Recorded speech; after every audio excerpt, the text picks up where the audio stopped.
Hi, hello, welcome to another episode. This one is slightly different. I've been talking to Sound on Sound and Mr. Sam Inglis.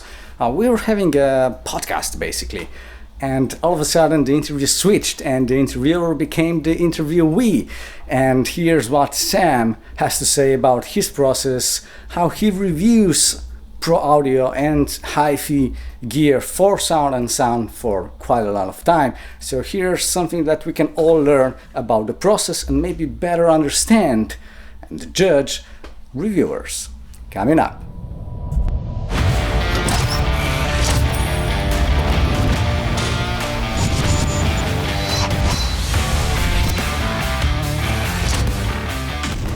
I don't know, what are your thoughts on this in terms of what is flat and you know, maybe even more on the audiophiliac side, because Sound on Sound is not just the pro audio community, it's also, you know, hobbyists and audio lovers in general.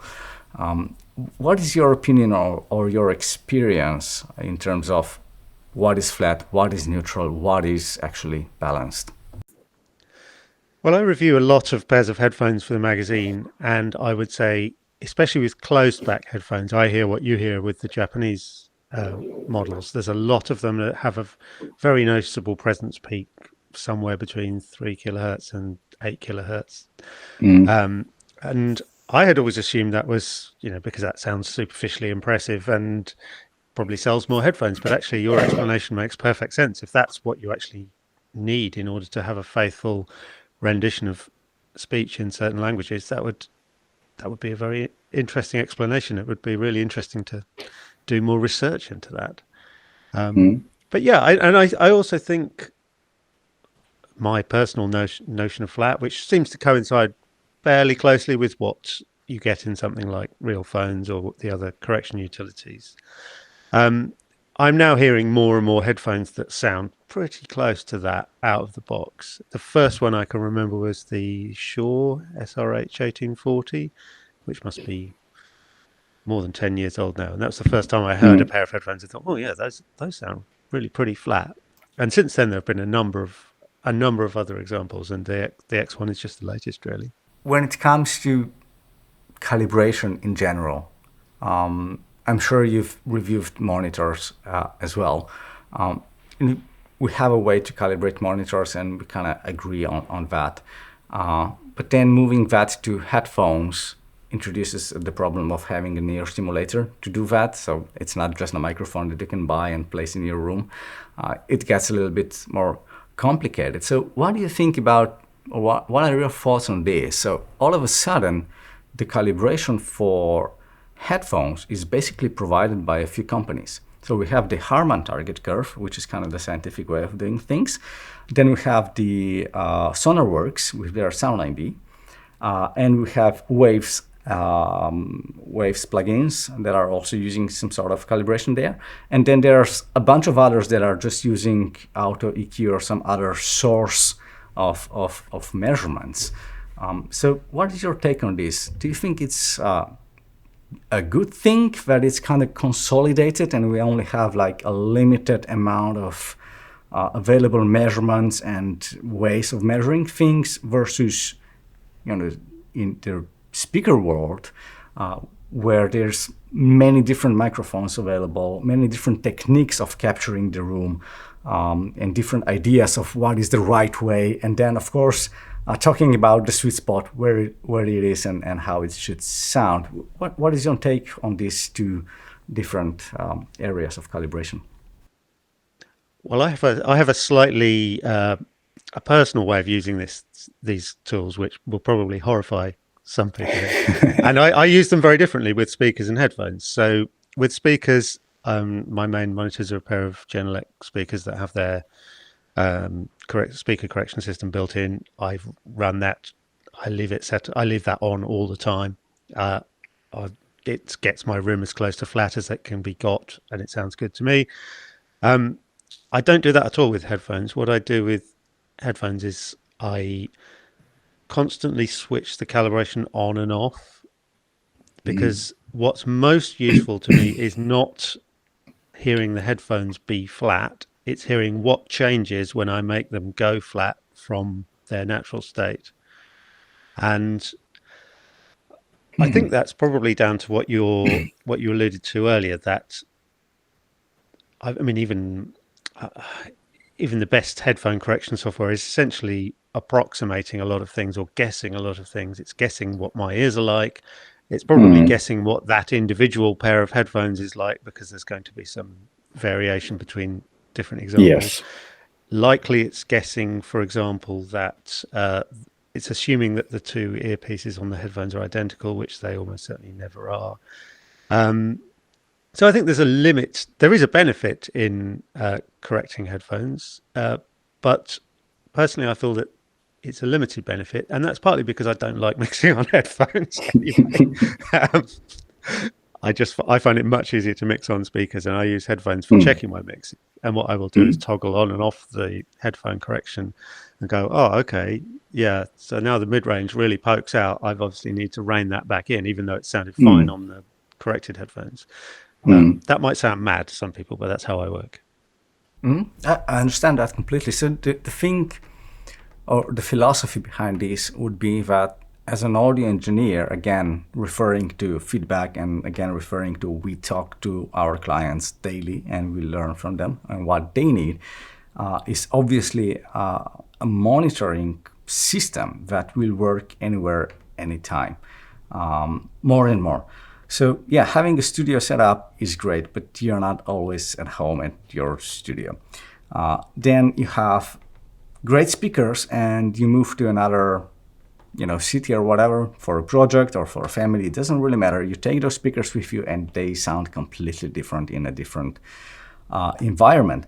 So in order to have some consistency that you can, make decisions quickly, headphones are basically the only true alternative that there is.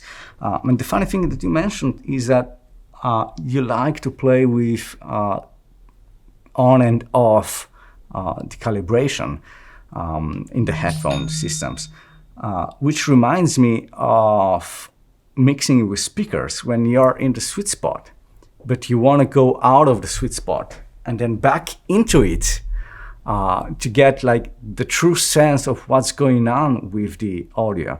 And if that moving in and out of the sweet spot would be with the ear simulators, you would see that the frequency response would drastically change when you're moving around. So here's the funny question, maybe in a way for you. It's contradicting, basically, I'm contradicting myself right now with saying, we have a flat frequency response and that's great. But then on the other hand, we are so used to moving around in space, and the frequency response at our eardrums will drastically change while we're moving. And we're using that as a tool to gauge our mixing decisions in the right way. So now with headphones, we're kind of eliminating that altogether. So what is your take on this? Is this effect of frequency actually being changed and fluctuating and moving around a part of the toolbox for a mixing engineer? Absolutely. I think that's a really good point and a really underappreciated point. And it's why I personally don't find any of those virtual studio environment software tools particularly ususeful, because I'm used to just making a small movement with my head. Even if you just go like that, the balance changes a lot, right? And especially in an imperfect acoustic environment where the sweet spot is often quite narrow, especially if you're using calibration to make the sound exactly right here, it's going to be completely out over there. And I think we all unconsciously or subconsciously use those cues that we get by moving around slightly. So they're a huge part of what helps us make decisions at the mix. And as you say, when we're working with headphones, that gets taken away. And all the virtual studio products that I'm familiar with so far, yes, they might use head tracking, but they only track rotation. They don't track positional movement within the room. And so you don't get any of that sense of how the sound changes as you move slightly away from the exact center of the two speakers. So yeah, I think that's a hugely important thing. And I think that's one of the main reasons why it's hard to mix on headphones. It is, although you do get used to that as well. There's been a lot of engineers just using headphones, just as you get used to the room, and it's kind of the same way. But there are limits, of course. You can't hear everything the same, which is for obvious reasons. Headphones are not the same as speakers. They don't rely on the room acoustics, and they don't rely on your position and so on. So we can only build tools that kind of simulates the room acoustics in headphones. We can do that. We can't do it the other way around. So you cannot simulate headphones in a room environment, but you can kind of get close the other way around. And maybe just maybe you were not aware, but the Waves and X plugins, they come with a head tracker, which can be paired with a camera. And when you pair it with a camera, you have the movement in room enabled as well. So you can move closer to the speakers, you can move further away in this virtual environment, of course, but you're physically moving in the room. And the camera will, collect that data and adjust the visualization of sound for this scenario, which is quite cool. On a side note, I was trying to get to the question, but naturally, I'm just going to force it right now. So when you're reviewing products, you have a very difficult job, and I do appreciate all the reviewers. It's really difficult. People don't really realize how difficult it is to stay objective and truly deliver value to the final reader of a review. So over the years, I'm 100% sure you have developed a system. Maybe it's not written down, maybe it's just in your head, but you have a system, an approach to reviewing audio products. And I would like to know at least a little bit what it's designed of, how it looks, what's the process. Are you talking here about my personal approach, or any systems we might have in place at the magazine more generally? Because those are two different questions, really. And to a large extent, we leave that up to the discretion of the particular reviewer. So we have some reviewers, for instance, who love to dive in with their test sets and actually make technical measurements of things. In particular, our main loudspeaker reviewer, Phil Ward, will always run, fuzz measure plots of everything he reviews, and that's because he's a speaker designer, and he's really, really deeply into learning about this stuff and explaining how it works and so on.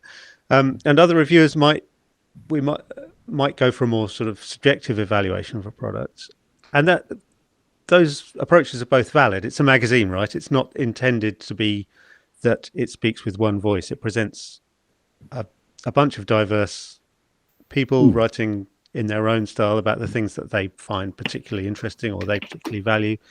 And when we commission reviews, we try to pair them appropriately. So if we have something like, a new A to D converter, you wouldn't naturally send that to the person who writes about kind of exotic lo-fi synths, or vice versa. And so we all have our own specialisms. But even within that, my method would differ depending on what it is that I'm reviewing. Obviously, you can't take the same approach with a pair of headphones that you can do with an audio interface or a software plugin or something like that. So I would say for me personally, the absolute number one priority is to actually use it on something that matters. Like, I'm actually going to try and do a mix with this, or I'm actually going to, use this plugin on a mix. I'm actually going to record something for a real session using this microphone, because you can do all the tests you like, and you can get a lot of really useful information that way. But in order to form an opinion that's going to inform people's buying decisions, that, is this a thing you actually want? Is this worth hundreds of pounds of your money? I think you need to put it on the line and actually use it where it matters.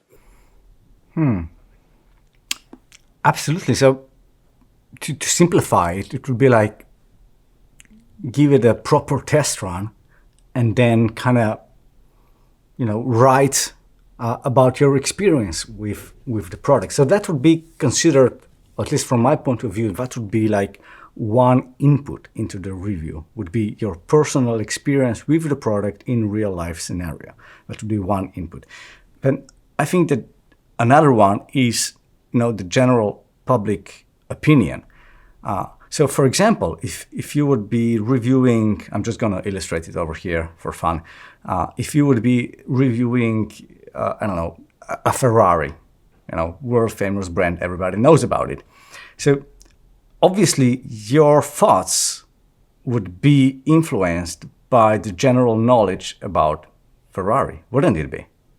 Or would you would it be possible to stay 100% objective and really just have your thoughts, really unique, original thoughts, without, having this massive brand, pushing maybe things in your head?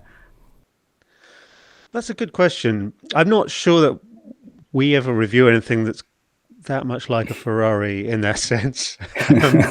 Sadly, people don't send us extremely expensive sports cars to review. But there's been a few things I can think of where you would have clear expectations about what it should sound like. Say if it's a reissue of something really famous. That can be a challenge, especially if it's a reissue of something that's extremely rare and you can't get your hands on the original one to find out how closely they match. Then you would go into that with some expectations. But in general, I don't think that's too much of an issue. What about, I'm just trying to pick your brain a little bit here. Hopefully you're having fun. So, for example, if you were to experience a product online first, maybe, for example, I don't know, let's do OLLO Audio. Let's play with our brand.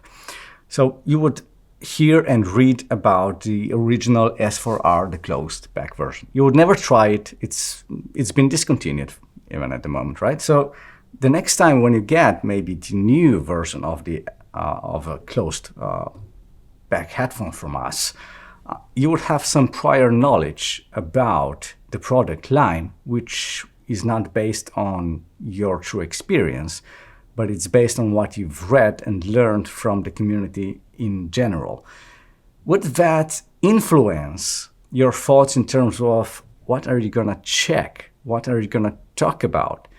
When it comes to reviewing now a new product or a reissue of the product? Is the prior knowledge, the prior general, public available information influencing you as a reviewer, or do you have a way of turning that off completely? I would say probably neither of those things. So, I've been doing this for a long time now, and so I've built up personally quite a deep and probably largely useless knowledge of audio equipment over the years. So the chances are that if I look at something new, I'll be able to say, okay, that reminds me of that. It's clearly influenced by that. That's typically on this sort of product. You need to think about this, this, and this. So I wouldn't feel the need necessarily to go and see what people on forums are saying about that specific product. I have done that occasionally, but when I do that, it's at the end of the review process, and it would usually be if I've found something that concerns me about a product, I would go and see, firstly, is this a general fault with the product, or is this a sort of manufacturing defect in the sample that I've been sent? And secondly, just does this bother people? Am I just being a bit am I being a bit, anal here, complaining about this little thing? I try to avoid.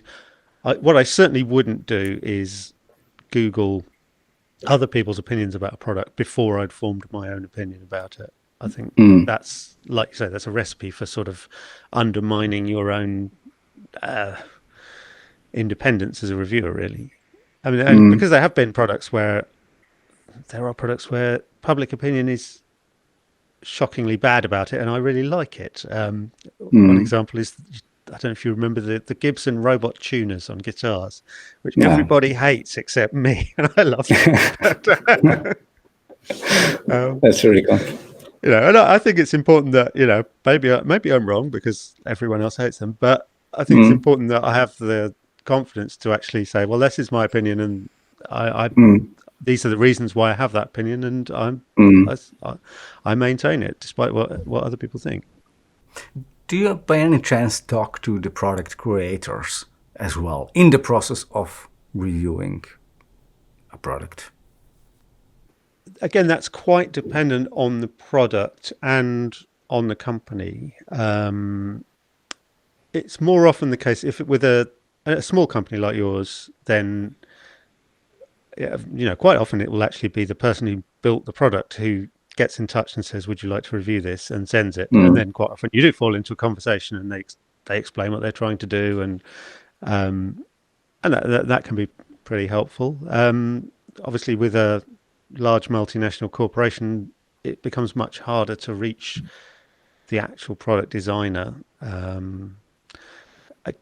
Again, it does happen, and because Sound on Sound has sort of a decent amount of influence, it's like if we want to ask a question of the product designer, we can usually get it answered, albeit after a sort of several emails, a chain of emails, several contacts deep. So yeah,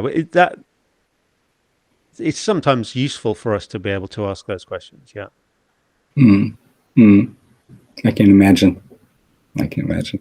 Yeah, I mean, like quite often there'll be a feature where you initially think, I just don't understand what that feature's for. What is the intended use case for this thing? And I don't want to rush into print and say, they've put this thing on it, and it's completely useless. I'd rather go to the manufacturer and say, yeah, I'm just wondering, what does this do? What am I missing here? And 9 times out of 10, you'll get a reply that goes, well, this is what it's for. And then you can think, oh, yeah. Or you can think, that sucks. But either way, it is kind of useful to be able to do that. So I've mentioned before that we are really, really talking to our clients on a daily basis, and we learn a lot from them. Is it the same for you as a reviewer or as a magazine, Sound on Sound? Are you in touch with your readers like on a daily basis? How does that work? How do you adjust your programs and articles, to fit your clientele, I guess? That is actually one thing I wish we had better and more immediate feedback on a lot of what we do, because we have our Sound on Sound forum and people will post their responses to articles in there. But I don't think we quite have the same. There are occasions when you publish an article and you think, "Oh, that was a cracking article," and then there's just a deafening silence, and you're like, "Oh, I thought it was really good." So yeah, I would encourage anyone who reads Sound on Sound, please get in touch. Tell us what you like, what you don't like, because we do read it, we do answer it, we do take it into account when we're planning what to put in future issues. But you don't have like a specific program even in the background in terms of having a user base, but you can actively reach them and ask them for feedback and opinion on what you're doing. We run what we call a reader survey, which is a sort of semi-regular process where we invite people to answer really quite a very detailed questionnaire and give us their opinions. Beyond that, we don't have a formal program, no. But I think if there was a trend in terms of what people were saying, we would notice it, I hope. Yeah, I'm sure. I mean, would you mind sharing, how old is the Sound on Sound idea? So Sound on Sound itself was started in 1985, but actually came out of a couple of other magazines. So there had been the idea of a home studio recording magazine was a little bit older than that. But yeah, our founders Ian and Paul Gilby established the magazine in 1985. I joined in 1998. So, and I am by no means the longest serving employee. So, it's once you start at Sound on Sound, it's like Hotel California. Interesting. Are your readers like mostly Europe, UK, US, like kind of Western, or is it like a really global presence? Well, we only published the magazine in English, so obviously it's mainly sold into English-speaking territories.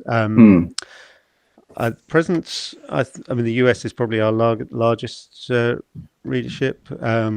UK second, or maybe nearly equal to that. And then, yeah, there's a smattering of readers all around the globe. Obviously, now with the internet, people don't have to pay $15 or whatever to have a 2-month late copy of the magazine shipped to Brazil or wherever they may be. So, you can subscribe online and read the magazine online. We have very good replica editions online, as well as the web and PDF versions. Yeah, I do. I've been subscribed for a year, I believe, or something like that. And I quickly downloaded all the PDFs that I could. So I guess there's that, and I still have them in the lab. So what I like about the Sound on Sound is that we have what's it called in English, apprenticeships, interns coming in, or just pupils exploring either business lessons in general or engineering, audio engineering, electronics, and so on. And we are very open locally, so anyone can come and see what we do here. And those issues are always really handy because eventually there will be a question, and a young boy or a girl trying to explore this area needs guidance. And truth be told, Sound on Sound issues are many times a really good resource for young readers, or just people trying to get into the audio in general, because the language that you're using is easy enough to understand, that you can get an idea of what the product is, or what the process is, or whatever you guys are explaining anywhere in the magazine. And that's I think that's really, really cool, because on a flip side, yes, we have YouTube, yes, we have many influencers and people explaining all sorts of audio mystery and magic, but it's, at least in my experience, there's 9 out of 10 that truly understand like 5% of the issue they are talking about, and they're making a 30-minute video about that issue, not really getting the scope of it all. And that's something that I think, at least in my opinion, the Sound on Sound is doing really well.